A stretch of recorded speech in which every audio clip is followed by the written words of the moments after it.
Hi, Tom Hayes, and thanks for tuning in for another episode of Upbeat. I'm really excited today because, as I've told you before, I'm a stand-up comedian, and it's just a joy to be able to get on stage and do what I love to do. And I've always been an aficionado of the arts, and I love arts on all levels. I love drama, plays, musicians, magicians, comedians, nonetheless. And today we have a full-time professional artist, musician. And I know this is going to be interesting for a lot of people because all of you professional magicians or wannabe professional magicians wonder, how is that possible? I know I do.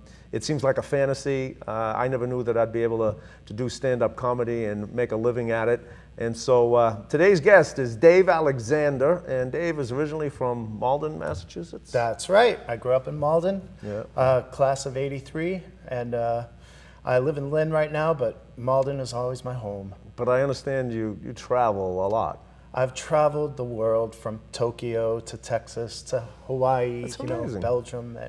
Yeah, it's been a great run. And so, everybody, I think, I not only study the arts and magic and comedy, et cetera, but I'm also fascinated by success. And to me, there's nothing more successful than to be able to do what you love to do. And you're doing that. So now the question comes, I didn't understand that I'd ever be a comedian until I was probably 30 years old. And, I really believe there's a plan in life that you kind of get sucked in at some point.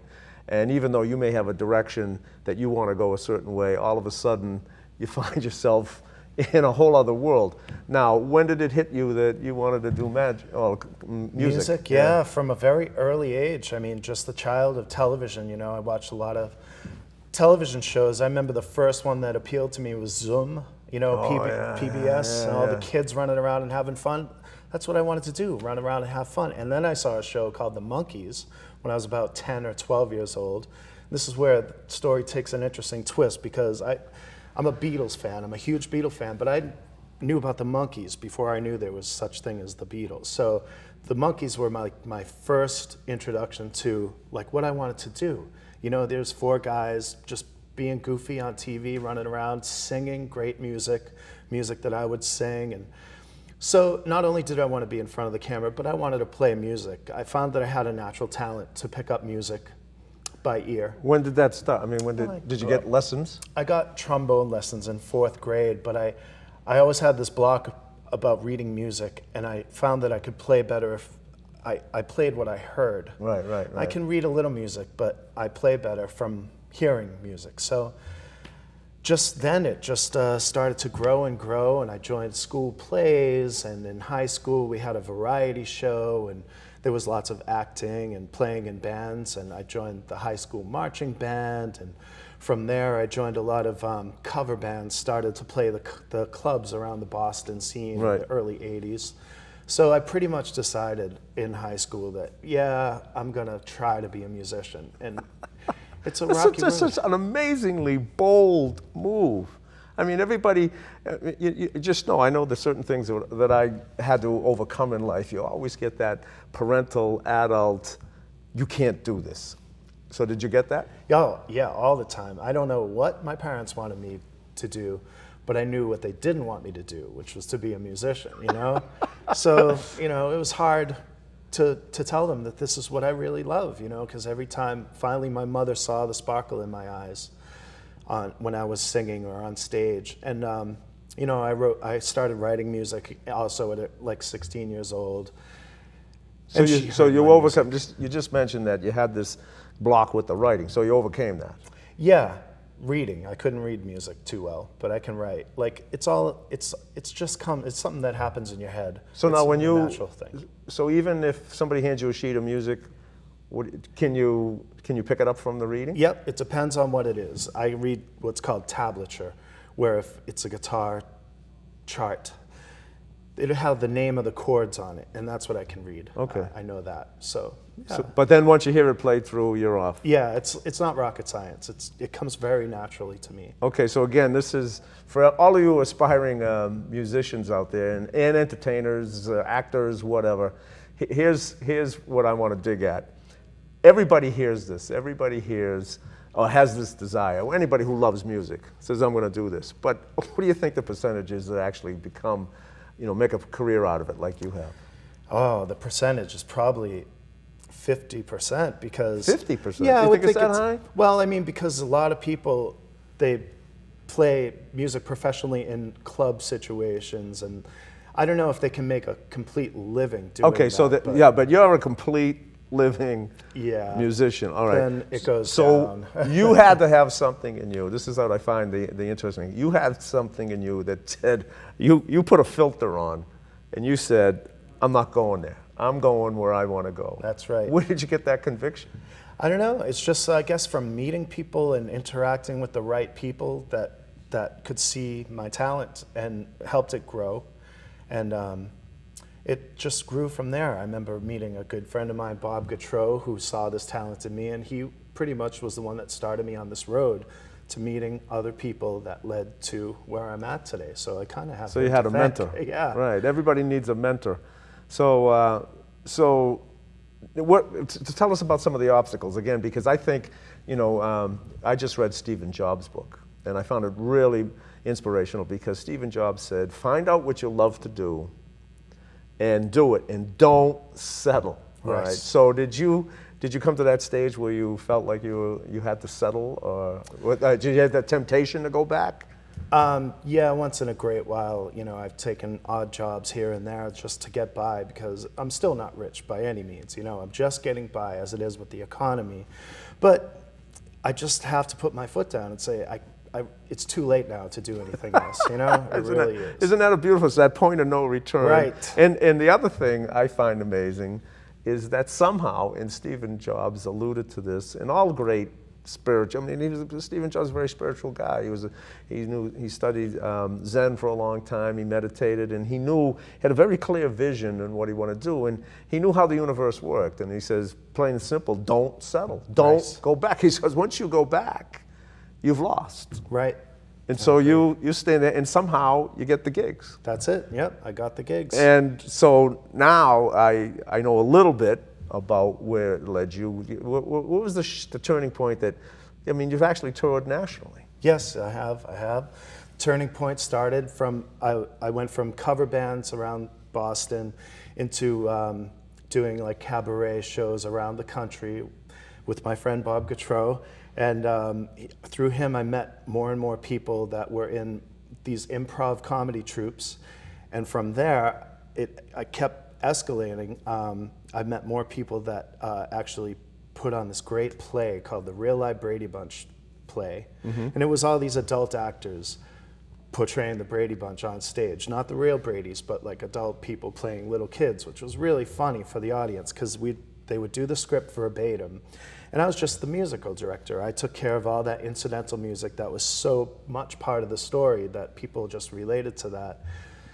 And from there, we did that Brady Bunch episode where Davy Jones from the Monkees was a guest star on the Brady Bunch. And we actually got the real live Davy Jones to be himself. So from there...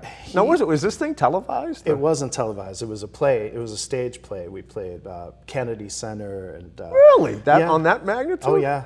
It was great. We played the Charles Playhouse in Boston for a few weeks. It went all around the country for a good couple of years, and it was gaining quite a lot of notoriety. So, yeah, me and Davey became really good friends. So you hooked up with the Monkees. With one of the Monkees. And I understand you're going to play a little something. You brought the guitar? Yep. Since this was about almost 19 years ago that I met Davy Jones. He's been a great friend of mine. He was a great friend of mine. So what are you going to play? I'd like to tribute Davy by playing a song that he made famous from the Monkees. It's called Daydream Believer. I love that song. All right. We'll see you in a minute. Daydream Believer. What number is this? What number is this, Bob? 7A. Oh, come on, man. Give me a break. It's because I'm short. I know it.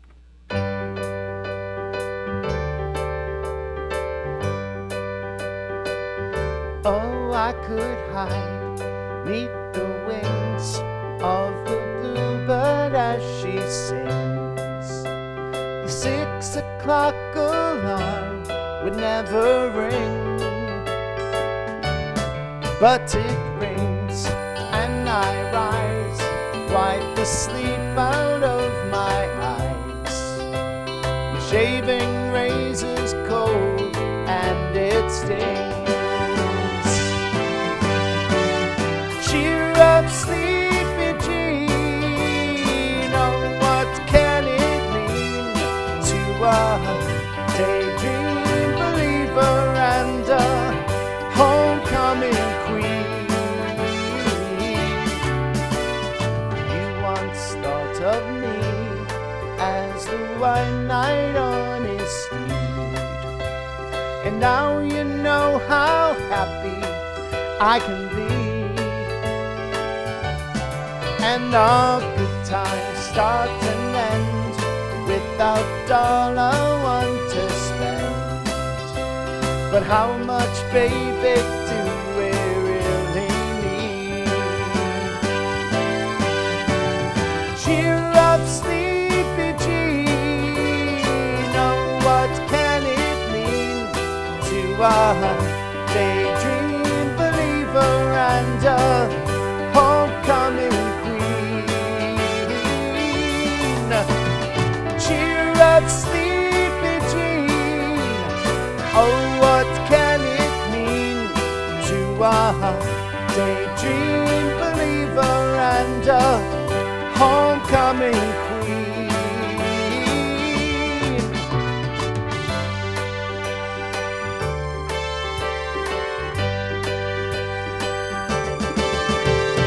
Cheer up, sleepy Jean. Oh, what can it mean to a daydream believer and a homecoming queen? Cheer up, sleepy Jean. Oh, what can it mean to a daydream believer and a homecoming queen?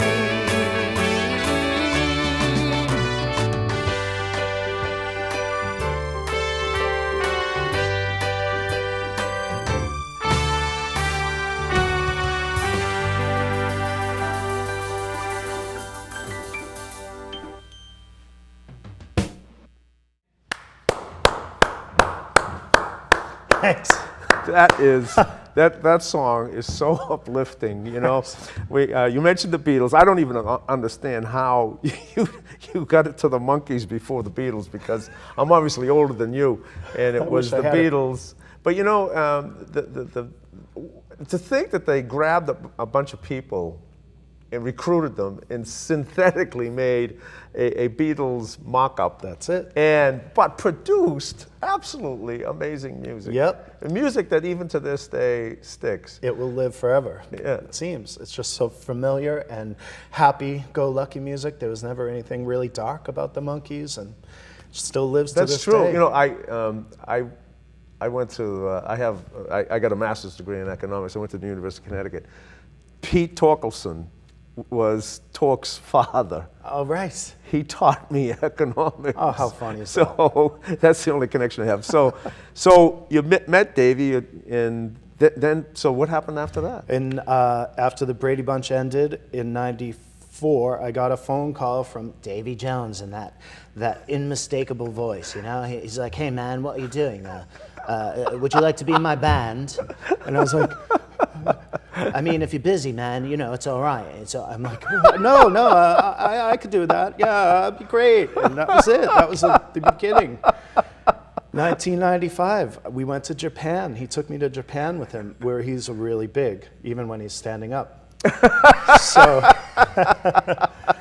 So from there, I just met, I went on tour with Mickey and Davey that summer of '95. As the Monkees?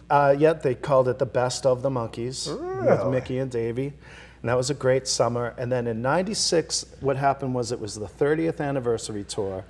So they wanted Peter to come back. And Peter had, to get him back, they had to offer him like, well, you can bring one of your band members, somebody that you want in the band. And so that's when I kind of got the boot for 1 year or 2 years. But I was lucky enough to work still with them on a more technical capacity. I became the stage manager and the guitar technician for a good couple of years. Amazing. Which was fine because, I got a good paycheck. I got to still travel the world. And in 1997, we went to England, where Mike Nesmith actually joined the other three Monkees. So it was a Monkees so they had the original? real, and it was great because even though I was standing off stage, I just was watching my childhood idols right there in front of me. It was incredible, and I was like, it's amazing. It was massive. It was massive. And so That is. I mean, I've spoken about this before on the show. As a kid, I lost my leg at the age of 13 and had all of these obstacles and roadblocks, and you deal with adversity, and so you learn the secrets of success, Right. And you always hear about having a dream and having clear vision of that dream. Right. And it's so, this is absolutely mind-blowing. Here's your idols. right. And it's freaky. I mean, did you think about that a lot? Did you have that in mind that someday that might happen? Did you never it just Yeah. rolled around? It just happened. A dream came true. It's just what I wanted as a kid, to live with the Monkees, and I did. The good and the bad, It was really fun. So it was great. And what happened? Again, part of the reason we call the show Upbeat is we, try to take little lessons. Again, we're talking to those aspiring musicians, aspiring actors, aspiring comedians, aspiring artists, whatever you are. You want to go there. Can you give a tip on how maybe that happened?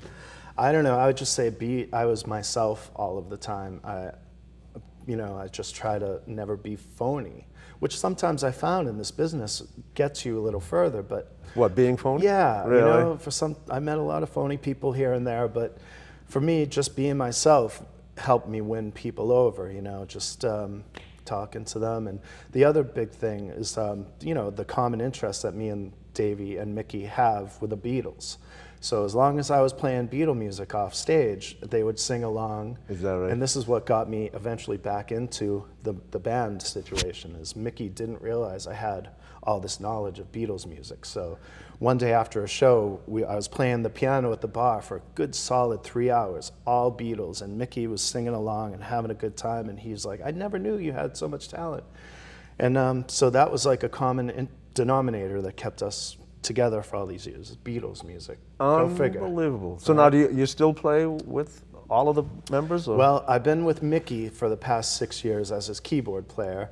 We're off to Epcot Center May 18th, and for the weekend, we're taking over Davey's, tenure there. He had like a 12-year tenure there, Wow. which I was a part of too. So it'd be like a bittersweet homecoming, because it's been really hard, for losing a good friend, because Davey was more than just an employer to me. He was definitely a dad, a father figure, a brother figure, a friend. He was very generous and loving and caring, and so that's also what we had in common. We weren't buttholes, Yeah, right. Now, did you talk about this proximity to the Beatles? Did you guys ever get to ultimately meet any of them? No, they did in the 60s. They were at the Sgt. Pepper, a couple of the Sgt. Pepper sessions. Really? Yeah, and Mickey talks about that in his show. Amazing. Yeah, I know. And a couple Were of years were ago, they on that level? Could they play music that well? yeah, they could. They really could. You wouldn't have known that. Mickey is an accomplished rhythm guitar player, as well as a drummer. He took drum lessons because he became the drummer of the Monkees. He took drum lessons. He's a really good drummer. Not many people realize. And yeah, Mike Nesmith and Peter, they're both accomplished folk musicians back in the 60s. So yeah, they became friends with the Beatles. Well, so what? Again, the show's upbeat, and we'll talk about, So you obviously had to develop a certain level of confidence. Yeah, I guess Can you call it a turning point? Was it those improv shows you were doing? I think so. It's just being able to get in front of a crowd and just presenting yourself without Right. being Exactly. afraid. Just I think they call it, what's it, the 1,000th hour, 10,000th. If you do something, I forget the author's name that wrote the Tipping Point, Malcolm Gladwell, I think it is, and he wrote the Tipping Point that in a subsequent book that, and he talks about the Beatles, that if you play enough, if you do enough, then the magic happens. If you put that much time in, do you feel that that's true, that correlation? For sure, yeah, for sure. Just keep doing what you're doing and doing it the best you can. And of course, you've got the love. I mean, that's it. That's the passion. So, what other big things? I mean, what gets bigger than that, though? If here you are, the reason you get into music is because you love a group like the Monkees, and then you end up on stage. Crazy, with them. huh? That's magical. It is. It's a lucky break, I think, but I was at the right place at the right time. That happens a lot in the business. Yeah. Being at the right place. Do you feel like that was kind of, a life's plan for you? I mean, you can argue destiny, whatever, but what do you feel? I often say that I wish that I liked the Monkees first. I mean, the Beatles first. Because then I might have been on stage with Paul McCartney talking to you. Oh yeah, Paul and I just played Barcelona in Mexico City. But no, it's not that. I don't mind how things turned out. It was great. I'm so happy with my life. So how about another song? Oh sure, how about another Monkey song? Absolutely. The only thing would be better with the Beatles, but Yes. I love the Monkees. What are you going to play? How about I'm a Believer? I'll give it a try. And are you a believer? I am. We'll see. We'll see after the song. Okay, great. I'm a Believer. Dave Alexander.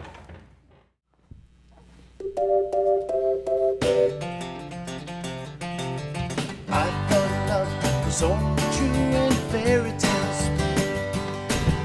I met someone else, not for me. All love is out to get me. That's the way it seemed. Disappointment haunted all my dreams. And then I saw her face. Now I'm a believer.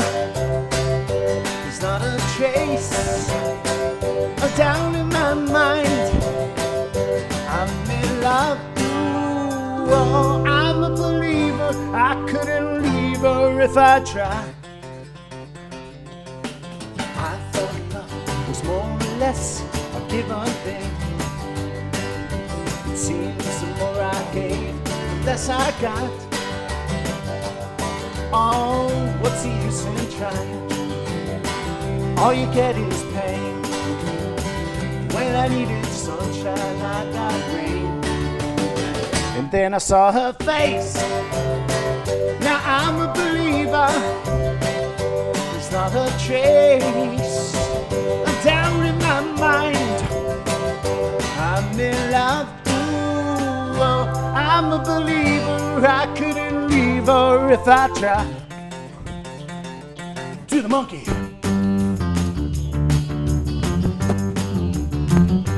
Come on, to the monkey.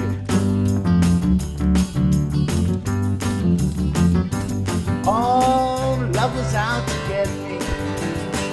That's the way it seemed.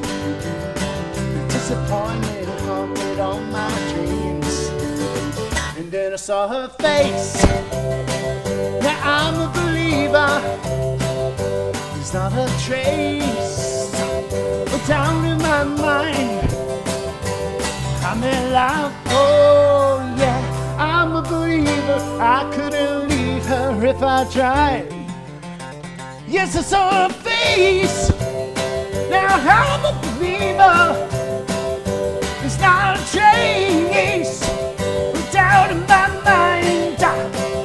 Said I'm a believer, yeah, yeah. I'm a believer. Yeah, I'm a believer, yeah, yeah. I'm a believer. And then I saw her face. I'm a believer. I couldn't leave her if I tried.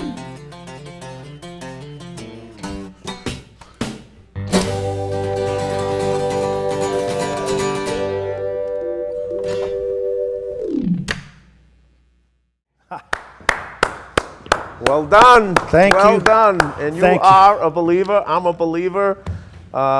This is really exciting when you can get somebody like you and with the magic of that. I mean, to me, life is magical. It has its ups and downs. Right. So just a major setback for you.